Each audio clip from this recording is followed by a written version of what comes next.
You are listening to the Foreign Policy Focus podcast. We cannot wait for the final proof. The smoking gun could come in the form of a mushroom cloud. Haven't you driven enough people from their homes already? Bulldoze their villages, seize their property and their laws. They had no part in making it. Now working in Libya with friends and allies, we've demonstrated what collective action can achieve in the 21st century. Now the host of the show, Kyle Inslee. All right, everyone. I got Scott Horton joining me on the show today. Scott is the director of the Libertarian Insitute, the editorial director of antiwar.com, host of the Scott Horton Show, and author of Fool's Errand, Time to End the War in Afghanistan. And his latest book is The Great Ron Paul. Scott, welcome back to the show. Hey, thanks for having me, Kyle. Yeah, well, I figured I need to have you on because there is a lot going on in Iraq right now. And, with Iraqi politics being pretty complicated and nobody ever taking the time to explain who anybody is on the news, I thought it would be a good opportunity to kind of get my audience caught up on all the big players in Iraq. And so, I don't know. Over the weekend, now we've had the, resignation of the prime minister after massive protests towards the end of last week. That led to the burning of an Iranian consulate and 40 or 50 protesters being killed that night. Then of course the resignation of the prime minister. So, Scott, with all of this, trying to understand, who's who in Iraqi politics, maybe to start with, who I guess are the parties that have the backing of Iran or the most support from Iran or influence from Iran? Well, it's really hard to say now because honestly, since Iraq War II, the parties have broken up and they've broken up and renamed themselves and come back together again and different things in different forms. But the bottom line is that if you go back to Iraq War II days, the major Shiite coalition was called the United Iraqi Alliance. And the three major legs on that stool were the Supreme Council for Islamic Revolution in Iraq, or what was then called SCIRI, which is now known as the Iraqi Supreme Islamic Council, ISKI or something like that. But it's the Hakim family. Abdulaziz al-Hakim, he's dead now, but his son, I guess, inherited the thing. And al-Mahdi, the current and now resigning prime minister, is from that group. And then there's the Dawa Party, which was founded in Iraq, but like SCIRI, sided with Iran during the Iran-Iraq War and stayed in Iran until Bush invaded in and I'm sorry, I should have said about SCIRI. The Badr Brigade is part of the Supreme Islamic Council, the Badr organization, which is the most powerful Shiite militia, and which is really also the core of the Iraqi army as well, trained up by David Petraeus. And so then you have the Dawa Party. They don't have their own army, but they're a very powerful Shiite political party. And then you have Muqtada al-Sadr, who his family actually founded the Dawa Party. But he remained separate from it, but he has the credibility of his father and father-in-law, both of whom were murdered by Saddam Hussein. And as soon as Bush invaded in 2003, Saddam City, the slum in eastern Baghdad, was renamed Sadr City, not after Muqtada, but after his father. And anyway, he's the guy who was, believe me, he did participate in the worst part of the sectarian cleansing in the Civil War in 2006 and 2007. However, overall, his policy was during Iraq War II and remains to this day to limit any foreign influence inside Iraq, most especially the two most prominent foreign meddlers, the Americans and the Iranians. And even though he's a Shia and the Americans and the Iranians were fighting to put his coalition in power, he always wanted America and Iran to go and preferred to have, well, I don't know always, but for much of that time, he preferred to have an Arab nationalist, Iraqi nationalist alliance with the Sunni Arabs in the west of the country and to hold the country together. Whereas the Iranian plan, which Dawa and SCIRI always favored, was what they called strong federalism. In other words, kick all the Sunnis out of the capital city and take it and essentially split the country and just take the Shiite part. Well, that's a lot of what the Americans wanted too, was to break Iraq up. But they thought they would have dominance over the new Shiite government because they're stupid.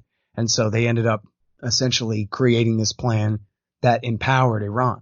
And of course, whenever Saddam resisted the Americans, they always accused him of being the most Iran-tied of the Shia, even though he was the most nationalist and was the one who was most opposed to Iranian intervention among the Shias. So now the government in Baghdad, since, call it 2007, 8, 6, 7, 8, really all along since the election in 2005, but certainly since the end of the war, it's just a almost entirely Shiite dominated government. There's a kind of coalition agreement with the Kurds, and there are some Sunnis that sit in the parliament, but they have no power and no ability to deliver the goods to their people in the predominantly Sunni western parts of the country. And so all of the fight over the Islamic State and all of that's America back on the side of these same factions. And they're still fighting Iraq War 3.5, I guess, as against what's left of the Sunni-based insurgency in western Iraq after smashing the Islamic State. But now the problem is the government that America and Iran worked together to put in power here is just a kleptocracy more than any other thing. And I remember there was this article in the Christian Science Monitor from, say, 2005, where the headline was, "They regard a woman's smile as a crime." And it was about essentially not bin Ladenites because they're Shia, but Shia who are that reactionary and that insanely right-wing on, medieval kind of, definitions of virtue and stuff. But then, so about a year ago or so, I asked Patrick Coburn about that. And I said, the war, never mind the whole civil war with the Sunni and everything, but just the war on the Shia side, America really picked the most theocratic, factions, the Dawa and Skiri and Sadr even. I mean, these guys are pretty authoritarian religious rulers. And, I mentioned that article. They regard a woman's smile as a crime, something like that. Is that still right? Is that how, is it like Iranian levels of virtue police on the street and this kind of thing? And Coburn was like, nah, everybody with power in Iraqi Shiistan is way too busy stealing money to bother enforcing some kind of Iranian style authoritarianism, morality police and whatever. They don't bother. It's just a kleptocracy. That's all they do is steal all day long. And so, here we are, 16 years after the invasion. And, for that matter, here we are 30 years after Iraq War 1, almost 30 years after Iraq War 1. They still don't have their electricity and water and, sanitation services back to the level they were before America invited them to go ahead and invade Kuwait if they felt like it back in 1990. So, they still don't have electricity 24 hours a day. And they're, look, and in Iraq, the entire population is built up on oil money there. It's not like they have a free market in all different things. And of course, whatever diversification kind of, they had in their economy from agriculture and whatever, was completely decimated in the wars. And so all of the money in Iraq essentially comes from oil sales. And the only question is who's hooked up with the patronage? Which direction do the dollars flow from the central government out and down to the different factions and tribes and groups and whatever? And so, instead of being a bunch of technocrats like in the American imagination, we're going to find just selfless public servants in Iraq who are just going to, no matter what they're paid, they're just going to make sure to do the very best job they can for the people or whatever. It just hasn't happened that way. It's not going to happen that way. And you look at, all the prime ministers since the election of 2005, from Jafari to Maliki to, Abadi and then now Al-Mahdi, they all essentially are serving the policy of the Iranians and of, I guess just their in-groups. I mean, I don't even know the Iranians, their own in-group parties at the expense of all of the people. I don't know if you saw these, articles about how when the protest movement really first broke out, they went and talked to some Fallujahs and they said, well, we're staying out of this because even though we're really upset and we have a lot to protest about, we don't want them calling us ISIS. And we don't want them changing the subject and trying to blame it on us and this and that. This is a Shiite protest. We're going to go ahead and let them handle it, essentially. So this is all, the supposed beneficiaries of Iraq War II, the Shia people, are protesting against this government that they absolutely hate. There's no question that the Shiite parties have a lock on it, but that doesn't mean they represent the people, even among that supermajority there. And so, as you mentioned, they're burning down the Iranian consulate and, protesting against Iran's intervention in the country as much as Americans. And then I guess it was yesterday. Oh, and Jason Ditz points out at antiwar.com that the Ayatollah Ali al-Sistani, who is a far higher rank than Muqtada al-Sadr, who, is some kind of level of religious authority, but, Sistani himself is, I guess, regarded essentially as the highest ranking Shiite cleric in the world. They don't really have a pope or anything like that where it's like a single boss, but he is, I think, regarded as being a higher level cleric than the Ayatollah Khamenei, who sits as supreme leader in Iran. Now, Sistani stays home in Basra and is usually a quietist. He doesn't get involved in politics too often, except when it really counts. Like in 2004, when he told George W. Bush, "You better hold a one-man, one-vote election. You promised democracy, and we insist. You don't want to start this war all over again, do you, Junior?" And Bush bowed down, crawling and scraping at his knees, and said, "Whatever you say, Ayatollah, I am your humble servant." And then, went on to fight an 8-year civil war for him, 5 more years. Anyway, so in this case, he's been really critical of the prime minister and was insisting that he go.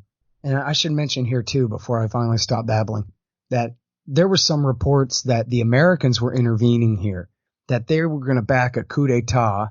They were going to support this general who they had worked with in fighting the Islamic State, and he was going to do a military coup, and that then the prime minister fired him before he had a chance to. And then when the riots broke out and snipers started killing people, I think, it looked like, hey, what is this, Ukraine? You got the right sector shooting their own guys in order, their own protesters in order to make martyrs out of them and this kind of thing. It doesn't really look like that. It looks like, actually, from Patrick Coburn's reporting and other things I've seen out of there, I don't know about how it all started and the role of that general and whether he was really working with the Americans on a coup plot or not. But as far as the snipers and all that, apparently all the reporting is, it's pretty clear that those are, pro-government, Iranian-backed Shiite militias like the Badr Brigade and their allies. Although I don't know exactly the Badr Brigade, because I had read actually that Amiri, the head of the Badr Brigade, was insisting that al-Mahdi resign. Al-Mahdi from Skiri, which was the, umbrella group, the Sinn Féin to Badr's IRA. Kind of bad analogy, but they're the more like the Labour Party to their, British Army, would be a better analogy maybe. But so this is, the head of the army, or the head of the most powerful Shiite militia that has been a part of Skiri, insisting that the prime minister resign. By the way, when Bush tried to fix the election of 2005, this is the guy he tried to fix it for. They knew that the Shia were going to win one way or the other, but they wanted it to be Skiri, not Dawa. And so they tried to get al-Mahdi out ahead. Seymour Hersh had an article about this. They tried and they failed to rig the vote. And so the Dawa party guys ended up being the most powerful faction among the United Iraqi Alliance. They still were, all in an alliance together as one major Shiite party. But anyway, so this guy who cannot hold it together at all, if you'd asked the Bush guys maybe back 10 years ago, they would have said, well, if only al-Mahdi had won instead of Jafari and Dawa, things might have been a little better back then. Yeah, well, apparently not, because here's the same guy al-Mahdi they tried to rig the election for back 15 years ago, and here's what a great job he's done of containing the thing. And I guess, yeah, I don't know, man. The only other thing I would add to that is that I mentioned the Sunnis there out in Fallujah saying, well, geez, we're just going to hang on and see what happens here. They've been almost, frozen out. That's, how they, I don't really know what, al-Mahdi has tried to do in terms of improving relations with them. But I've read some horror stories about the full-fledged retribution and revenge by the Shia against Sunnis in Western Iraq on the presumption they're all guilty ISIS traitors and this kind of thing. And since the Islamic State were war criminals and, massacred innocent people and prisoners and whatever, well, then that's what you're going to get too. And turnabout is fair play and all of that. And so I read this one report. I tried so hard to get this guy on the show. I couldn't get him on the show, but I think in the New Yorker, about how the wives or the widows of all these Shia fighters are essentially locked in these refugee camps, in these prison camps, and how the Shia militia forces just come and rape and abuse them at night. The whole camp is full of Sunni widows and their rape babies from the Shiite forces that come and just have their way with them whenever they feel like it. And that's what they get for being the sister of a guy that they accuse of being a dead ISIS fighter, or whatever it is. And so, the crisis in Western Iraq isn't even beginning to be addressed here. And my predictions for that is still absolutely for the worst. I mean, unless we see, I don't know, somebody like Sistani himself, some extremely powerful Shiite leader, take over Shiistan and then embark on a whole new program to try to make up with their Iraqi Sunni brothers who they've had such division from since Bush invaded and whatever. Unless we see something like that, then I think there's every reason to believe that the predominantly Sunni areas of Western Iraq will remain, a tinderbox ready to break out into full-fledged insurgency at any time. Because what else have they got to lose at this point? They are outside of the protection of the central government there. They're not allowed to create a state of their own. Of course, they didn't try to create a Baathist or tribal government. They tried to create a Islamic State government there, an Al-Qaeda government. That ain't going to fly. But so they're stuck between a bunch of enemies and with no support and with no influence over the central government in Baghdad at all. And so, yeah, that's its own whole separate pile of problems there. Right. Well, I don't want to oversimplify things, but it seems like you're saying Sadr is like kind of has a lot of like the like poor-ish following. And then Sistani doesn't actually represent a political party of his own, but just like is an influential Shia religious figure, right? Right. Yeah, and Sadr is not a very high-ranking cleric. I mean, he is a cleric of some kind. I know that when the Americans falsely accused him of being an Iranian agent and chased him into Iran, he went to school and got a higher rank. And I don't know exactly how it works, but Sistani is many steps up from that. And, I don't know, I'm sure this fluctuates, but I can't think of a time when Sadr was really in direct defiance of Sistani. I think they are mostly on the same page. Although, I guess Sistani really favored Skiri and Dawa over Sadr and their plan for an Iraqi Shiistan, which kind of makes sense in a way, right? I mean, if George W. Bush is overthrowing the Sunnis for you and installing your government in power there, then you can either take control of the capital city and try to hold it together in the southeast, where the Shia or the super-duper majority, or you can try to figure out a way to lord it over the same Sunnis who've been lording it over you all these decades, which would be, virtually impossible. I mean, talk about a fool's errand. Can you imagine Ayatollah Sistani, even if he made himself emperor, declared himself Ayatollah of Iraq? How is he supposed to extend his authority to predominantly Sunni Fallujah, Ramadi, Mosul, Tikrit, and get them to accept that? And they're just not going to. So why bother trying? Just like with George Bush, he ended up quitting, right? That was Petraeus's great victory over the Sunni insurgency. It was over George Bush. He said, listen, Mr. President, I can help you out here, but what we're going to do is we're going to stop trying to defeat this Sunni insurgency. We're going to cry uncle. We're going to make a deal with them, and we're going to call that victory. Now, if that's good enough for you, you can send me, right? So if the Marines and the Army, the American Marines and Army can't defeat the Sunni insurgency in the west of the country, you'd be kind of crazy if you were Sistani or the Skiri government or the Dawa government to really try. Now, they could at least pay them off and grant them autonomy and some kind of self-government and hope that they can divide up their spoils in a more reasonable way. Let them have their own federal Sunni state in the West or some kind of thing. Certainly under Maliki, the policy was, you guys go burn in the sun. We don't give a damn what happens to you. And, that was certainly a huge part of what led to the rise of the Islamic State was the complete and total failure of David Petraeus to live up to his claims that the surge had worked. He had achieved 0 of the so-called benchmarks that the surge was supposed to accomplish. You'll know that the surge has worked when the following 6 things come true. And then they just said the surge is working, the surge is working, the surge worked, and they never mentioned the benchmarks again.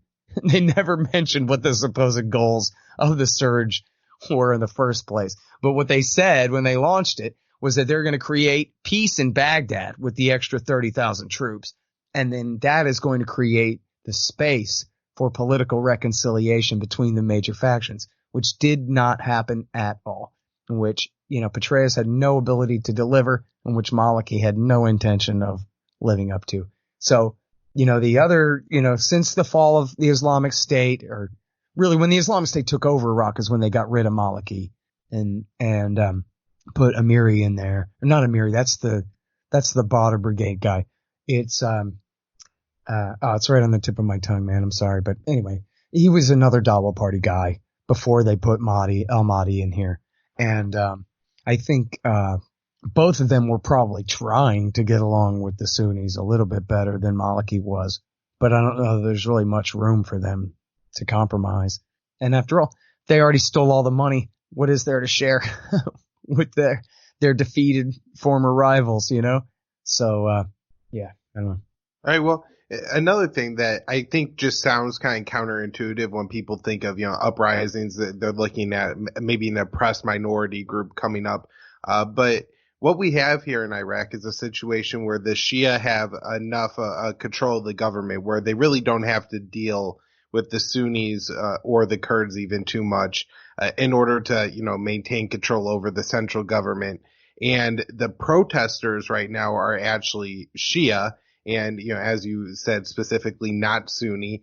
And then it's the government Shia forces and, even Iranian line Shia forces that are actually killing what they say now upwards of 400 protesters since October 1st in all these different things. So, is all that right, Scott, that this is all like kind of inner Shia conflicts within Iraq? And I guess I just want to bring that up because I think most people who think they have a little bit more of an informed take on Iraq will often kind of break down into like these sectarian lines as being the reason for, what the U.S. tried to do in Iraq didn't work.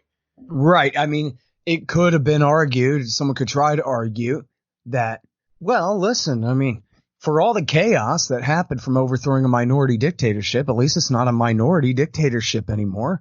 There is a parliament there, and the Shiite supermajority, they at least have freedom, sorta. Certainly compared to how they lived under Saddam Hussein. Never mind how the Sunnis are living and the dead million people it took to get here, but okay. Except that, nope, look, here is, as you put it, an entirely intra-Shia conflict. So, the Kurds, essentially the Shia have had an alliance with the Kurds, and they marginalized them and made sure to occupy the oil fields around Kirkuk back in 2017, but they don't really have a reason to fight the Kurds. They've kept essentially their deal and their profit sharing going on with them to a degree. It's really the Sunnis who were the former rulers of the Ba'athist dictatorship who lost the most in the war to the Shiite Kurdish alliance. But now, as we talked about, the Sunnis decided, hey, if there's a full-fledged uprising in Shiistan, let's stay the hell out of it so that we don't get blamed for it. And so that the spin isn't, oh yeah, well, it's the Islamic State, Al-Qaeda kooks are back, and we'll just keep our heads down and let this proceed. And then if you look at all the protests, they're in Baghdad, in Najaf, and down in Basra, and these are all, these are the people who are living under the so-called good part of the government that America left behind, the parliamentary democracy for the Shiite supermajority, the 60% majority there. And then, look, they hate it. They hate it. The Dawa Party government that America created, Dawa/Skiri/Sadr government that the Americans created for the people there, is absolutely horrible. And, once the protest movement started out, I don't know exactly how many people were killed. I think you're right. It's more than a couple of hundred people were shot in this protest movement. They kept protesting anyway. And, And this was because of the absolute failure of the government that America and Iran had tried to foist on them. And of course, it's really important to point out that they burnt down the Iranian consulate, I think in Najaf, right? And this has happened, I think about a year and a half ago, there were some big protests broke out and they attacked, I guess a bomb or a mortar was shot somewhere sort of kind of near the American consulate in Basra. And then also the Iranian consulate was attacked. And then Pompeo came out and accused Iran of being behind it all. Iranian-backed Shiite militias have attacked us. And it's like, well, I mean, they may or may not have even been shooting at you. A mortar landed a few parking lots away or something. So who knows exactly what was going on there. But then the same group accused of that, the same Shiite rioters out there are the same ones who turn around and attack the Iranian consulate. And so it doesn't sound like that was what the Ayatollah Khamenei wanted to see happen or what the Quds Force wanted to see happen. I mean, after all, for all the talk about how Iraq War II benefited Iran and put Iran's best friends in power in Iraq and all of that, they're still Arabs and Iraqis and not Iranian Persians. And just because they're best friends doesn't mean that necessarily they're the total sock puppets of the Iranians. And certainly the Iraqi Shia population is free to resent the Iranians and their influence as much as they want. And after all, I mean, if you hate your corrupt government and you know that it's in league with other governments around that are helping to prop it up, then your blame is going to get spread around too. And it is absolutely true that Iran and America have built this government in Baghdad as a joint condominium this whole time. And that if they hate us for it, they have every reason to hate Iran for the exact same project here. And, like I said, Patrick Coburn is like, listen, there's not a more corrupt place in the world, which he must have been excluding Washington, D.C. But yeah, that's about it, man. Yeah, so this is kind of the last thing I want to get to on the show because I do see some people covering this saying that the protests are anti-Iranian and saying that they're trying to get Iranian influence out of Iraq.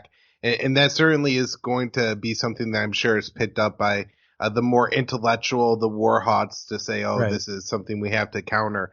But it seems to me that while because Iran has continued to support, or continued at least through these 2 months of protests, to support the Mahdi government that was slaughtering civilians that were protesting, the protests kind of did get directed at Iran, but overall, it's the, kind of corrupt government that even the majority population, that is represented by government. When you look at the Shia, they're the ones represented in the government.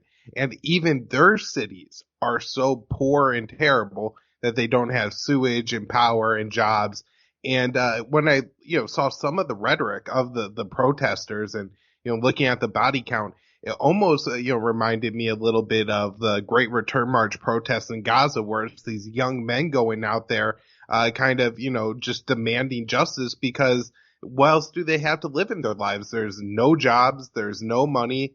They don't have sewage in their houses. They probably still have to live with their parents. Life is terrible. And so it's even unimaginable what must be going out, then in Sunni land too. But, just going over that. Does that sound about right, Scott?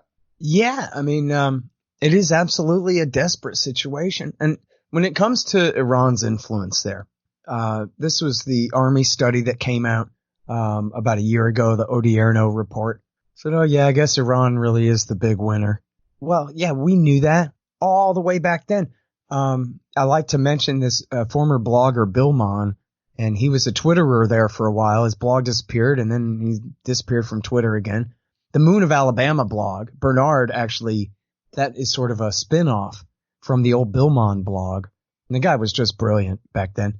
And I remember in January 2005, as soon as they held the purple finger election, old Jon Stewart, boy, did he fall for that. Everybody fell for that. Wow, women with purple fingers, how progressive. All they did was start a civil war.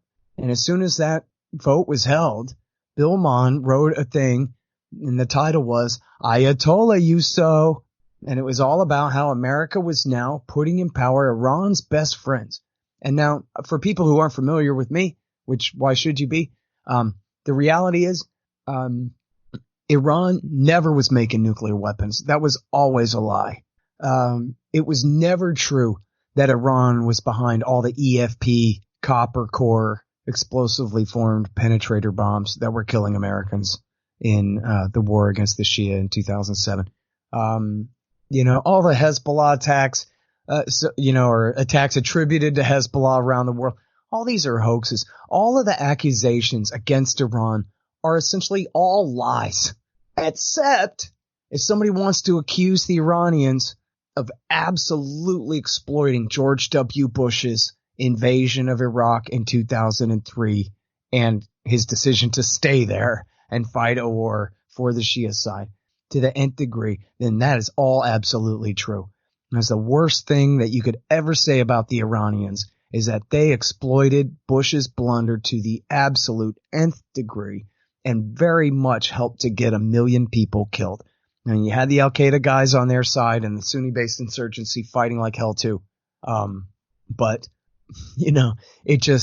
if they had another motive, say for example, if the Iranians had backed Saddam and had wanted to see not, a separate federalism and independent Shiistan, but instead had supported, hey, whatever you want, Saddam, if you guys want to hold together an Arab Iraqi nation state here, in alliance with your Kurds in the north, go ahead.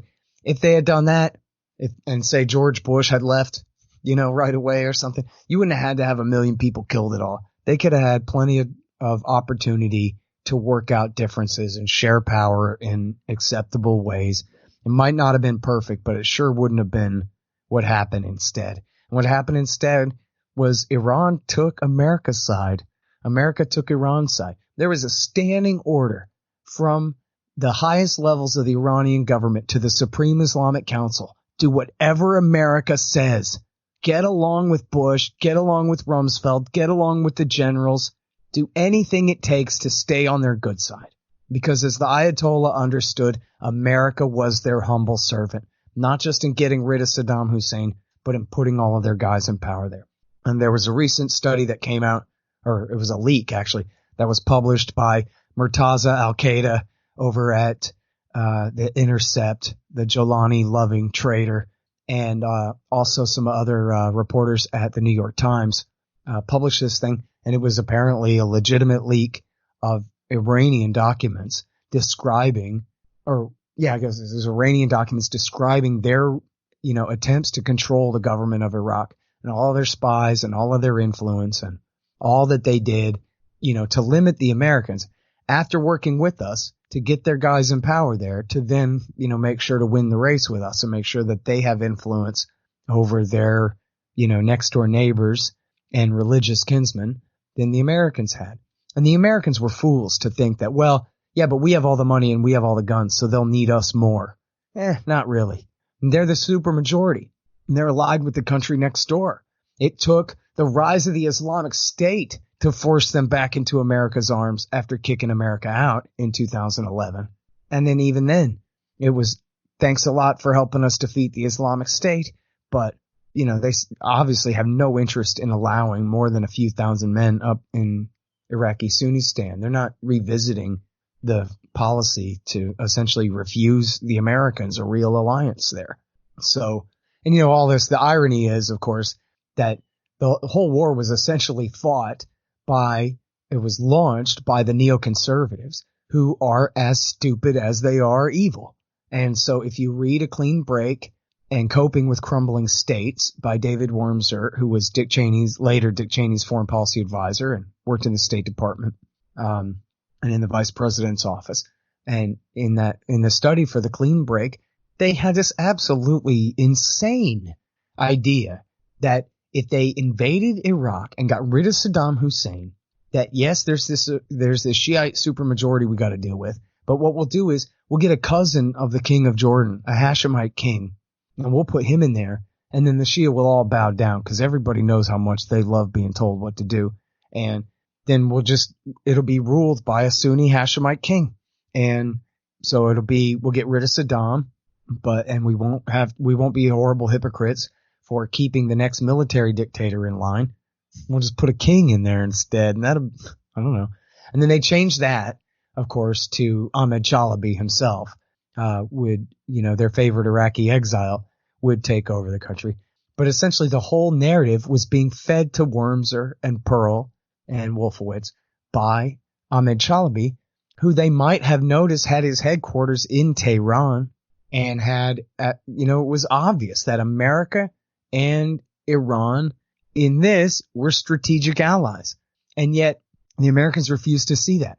The Americans thought, despite backing Saddam Hussein for 8 years in the 1980s, when many of these neocons were in the Reagan government, despite backing Saddam to contain the Iranian Revolution, they thought that if they got rid of Saddam, then I guess they would just own the Iranian Revolution or the Shiite Revolution, and that the Iraqis would live in such a wonderful American-supported democracy after that, that would then give them all this new influence over Iran. And the people of Iran would overthrow their dictatorship and install a pro-American government out of jealousy because they want to live like the Iraqi Shia next door who got it so good. And, this whole thing's just complete crazy. And don't let me leave out, the point of all of this was to turn Iraq into an ally of Israel. And Chalabi had promised them that we'll build an oil and water pipeline from Mosul to Haifa. And that, we'll abandon, the Iraqi government will abandon support for the Palestinians and will work to limit the influence of the Iranians. And so all this is completely blown up in their face. And then, like you say, the hawks love to cite their own failures as a reason why something must be done, even though they don't ever take responsibility for being the ones who made it this way in the first place. And the same thing with Syria. And the whole point of launching the kind of half regime change against Assad was because he was friends with Iran. And it used to be Iran had only one ally in the region in Damascus. Now that they had two allies in the region because America gave their friends Baghdad, the idea was, well, maybe we can take Damascus away from them. We can't reverse Iraq War II, but maybe we can overthrow Assad and put in, a pro-Saudi type regime there in Syria. And then that'll stick it to them a little bit. And of course, what happened though was Obama was afraid, rightly, to really commit to that because he realized you'd have an al-Qaeda government in Damascus and he would go down in history as the worst traitor since Benedict Arnold, which he will anyway. And then policy created the Islamic State and gave Syria, led to the rise of the Islamic State that conquered not just eastern Syria, but all of western Iraq.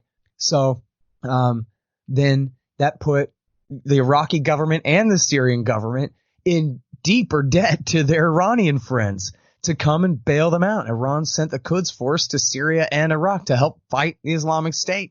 At that point, it had blown back in Obama's face so bad, he had to go ahead and launch Iraq War III, where he put the U.S. Air Force again at the beck and call of the Iranian-backed Shiite militias in Iraq and, in a sense, at the service of Iran and Hezbollah and the government they had started the war against in Damascus in the first place. Of course, it's kind of slow motion conceding eastern Syria back to the Syrian state there now that the Americans are there. But essentially they helped defeat the Islamic State when they weren't supporting it. So all that's done is increased Iran's power and influence in Iraq, now double from before. Iraq War II and Iraq War III were fought for Iran's friends, and then increased their power and influence in Syria double as well. And of course, down in Yemen, America's fighting a war for Al-Qaeda, really benefiting them, or the American people's worst enemies on the Arabian Peninsula there, against the Houthis in the name of the fraud that they are an Iranian proxy in Yemen. And so that's what supposedly makes it worth it. Meanwhile, Iran has given minimal support to the Houthis beyond rhetoric. And yet they get credit for every single one of the Houthis' victories over the last 5 years without having to hardly lift a finger. And to whatever degree they're helping the Houthis, it's only because the Houthis need their help in the face of the war that the Americans have brought to them in the name of the hoax of Iranian support for them in the first place. And so, in all of these cases, America ends up empowering Al-Qaeda in order to try to hurt Iran, or at least as a side effect in the case of Iraq War II, later deliberately in order to hurt Iran. But all it does is empower al-Qaeda and Iran too. And the only people who lose are the moderates in the middle, wherever they are, whether it's the Baathists or non-jihadist Sunnis in Syria completely losing out, or, any of the other factions completely losing out. And it's the Iranians and their worst enemies and the bin Ladenite suicide bombers that gain in power and influence at the expense of everybody else, including the Americans. Can you imagine hiring this government to be your security force? You'd have to be crazy. Yeah. That's one of the things that I think is so hard to talk to this about people, because they don't want to believe it, because how could it possibly be so bad? It would almost be comedic if you're writing about it, just because they get it so wrong every single time. Well, you know what it is? Here's an easy way to imagine it. If you lean right, just pretend it's been Jimmy Carter and Bill Clinton and Barack Obama in charge this whole time. There have been no Republicans. It was all these Democrats whose guts you hate. They were the ones who did all this stupid stuff. Now, does that make sense? Okay. And if you lean left, just pretend it was just Ronald Reagan and Bush and Trump who did it all. They're pretty stupid, right? You could see them getting all mistaken about which Shia they're supporting in which country and to what end, couldn't you? It's really not that hard if you just stop presuming the brilliance of ridiculous idiots like Paul Wolfowitz and Richard Pearl. Paul Wolfowitz, this guy's entire thing is, look how smart I am.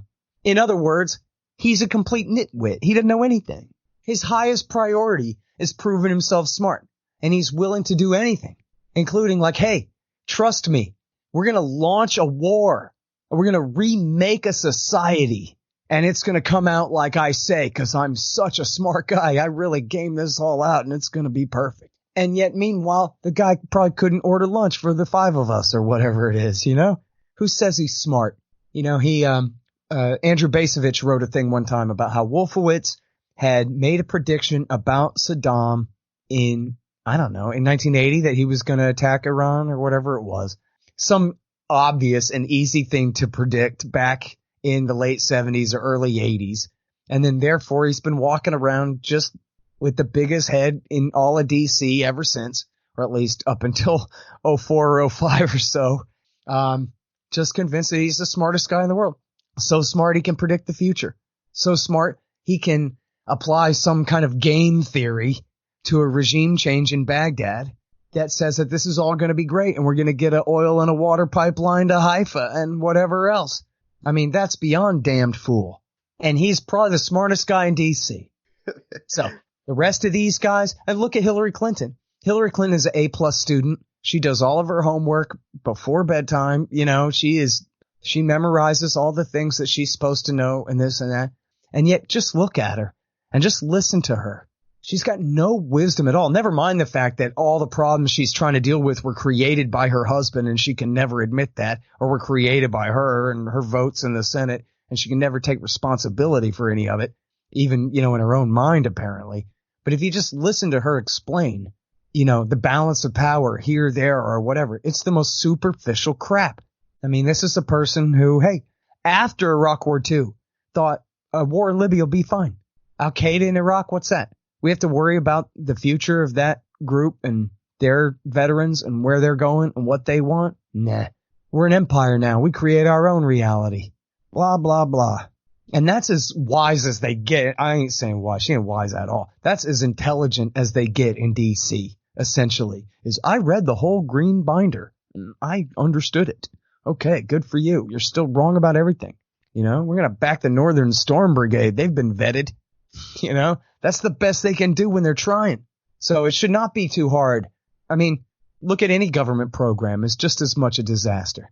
Only, well, not just as much, but in the same kind of ways. These guys only get rewarded for their failure. And so they only continue to make things worse. Well, all right, Scott, before we wrap up here, I want to talk about the fund drive going on over at the Libertarian Insitute, because the site's awesome. I love it. I publish there. I just realized it's been 3 years since I've been publishing the news roundups there. I think I put out about over 700 of those in the 3 years, and the I think the last 300 of my podcast episodes have also been up there.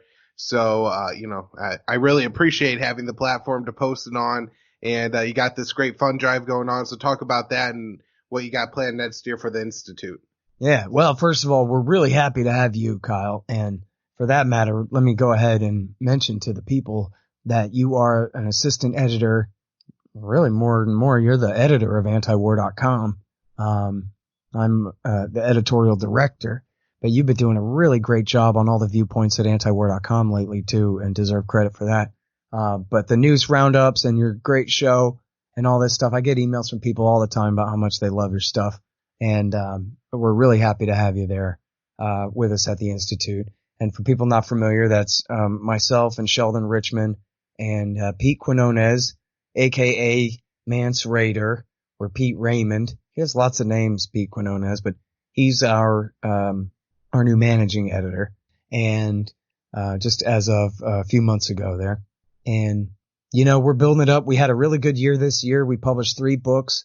Our former managing editor, the late great Will Grigg's book, No Quarter, The Ravings of William Norman Grigg, which is just a masterpiece. I really, for people who haven't had a chance to look at that, I promise, man, it is something else. It's devastating and wonderful and just everything, man. Good old Will. And then also we put out my new book, The Great Ron Paul, the Scott Horton Show interviews 2004 through 2019. Which I'm very proud of. It just goes to show how great Dr. Paul has been on everything all this time. And me, too. And I know people are already really enjoying that and getting some good comments back from it. And then, of course, is Sheldon, our executive editor, Sheldon Richman. We put out his book, Coming to Palestine, which is a collection of his essays all about the Israel-Palestine conflict and really is the definitive libertarian take on Israel-Palestine. And, it's 40 pretty short essays. You just blam right through it in a couple of hours. And you learn so much. I promise everyone will really love it if you haven't taken a look at it yet. And already we've gotten a lot of great response from that as well. So things are looking up. That's 4 books if you include Fool's Errand, my book that we published back in 2017 about the war in Afghanistan. That's 4 books now. I'm working on a 5th. And we also have Tom Edlam, who edited No Quarter, is working on another posthumous Will Grigg book. And this one is going to be called The Stolen Life of Christopher Tapp. And it's all about this poor guy who was falsely convicted of murdering this girl back in 1996, and who Will knew all along he was innocent, and so did a lot of other people. And in fact, Will's last article was about how they finally let him out of prison, and they knew he was innocent. And they finally let him out of prison, but they made him plead guilty. They made him finally compromise and, quote, admit guilt to what he'd been refusing to confess to all along because he didn't do it. And it was his only hope to get out of prison after spending 25 years in there. And so he finally said, fine, I guess I'm guilty if you'll let me go. They let him go. And then shortly after that, one of the main prosecution witnesses came forward, this woman who said the cops threatened to kidnap her child. Under the color of law, of course. They were going to use the CPS to steal her baby if she did not falsely testify against this young man. And then the DNA through 23andMe or whatever, they found the DNA and they found that, oh, guess what? There was only one, because this guy was accused with 2 of his friends, I believe it was. Turns out there was only one rapist murderer, and it wasn't any of the 3 of them, of course. It was a serial rapist murderer who had committed crimes just like this and who the cops had known was nearby at the time and all of this when they were framing up these innocent men. And it's just the whole thing is such an outrage. And it was something that Will had written a lot about. We're putting out a new book. Sorry, I'm off on a tangent about that, but it just pisses me off. Cause it just goes to show, Will died. And then just after that, he was absolutely vindicated in every way, what he had said about that story. But anyway, and listen, so, we also, we plan on we're trying to raise enough money between now and the end of the year to, really try to expand the site. First of all, we're going to do a redesign of the website itself. We're already starting to work on that. And I want to be able to raise enough money that I can afford to pay you at least something, as well as Pete and Sheldon and possibly have a little bit of money to pay writers too. We've had some really good regular writers come and go, but mostly go, and we need them back, and we need some newer and better ones too.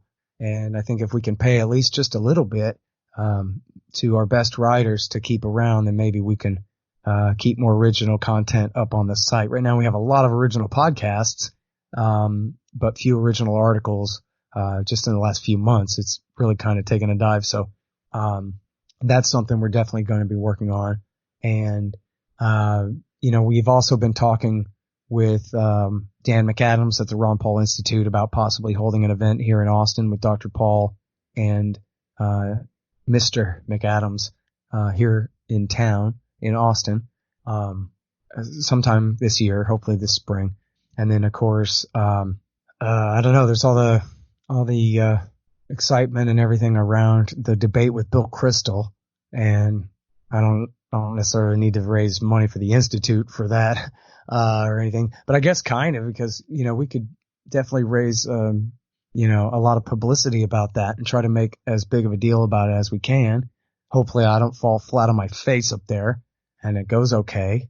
And then that would be good if we could really make a big deal about that. And as a nonprofit institute too, I'd like to try to work with bringourtroopshome.us and any other groups like that, applying the Horton rule, attacking the right from the right on the wars. Anything we can do to work with them, to do events with them, to coordinate public relations campaigns or whatever.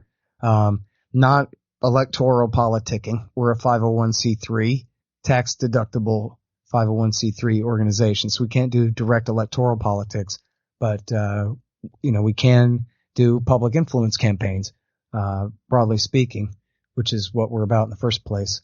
And so I think there's a lot of potential there to work with Dan McKnight and all the guys at bringourtroopshome.us and other things like that. And there's some other things, some of which I don't want to talk about yet, and some of which I'm just forgetting. But we'd come up with a list of some projects and some things. So, hopefully people get excited. I know that I've been always very pleased with the support and the respect that the Libertarian Institute gets. And, I know we got a lot of really great fans out there, a lot of really great supporters out there, people who are already doing a lot to support our efforts here. And we sure appreciate that. We just need more, that's all. And then we can do more and better for you guys too. So, I guess there's something to be said about a generational thing here. I mean, I'm 43, which is kind of old. I'm like the very youngest of the Generation X generation. But there's this whole new group of millennials and younger libertarians rising up, and a lot of our older guys are growing old and dying, and things are changed. We've got a brand new decade. The 2020s stands right before us here, and I'm really looking at it like a new beginning, a new opportunity. It's the odometer effect, kind of like the year 2000, seeing it flip over like that. Whether Trump's reelected or not, it's still the beginning of a new era in American history. And there's a really important role for libertarianism, and especially for libertarian anti-interventionism in the political conversation in the United States this year and into this decade. And so yeah, I'm really honored and pleased to have the audience that we do have, and we all are.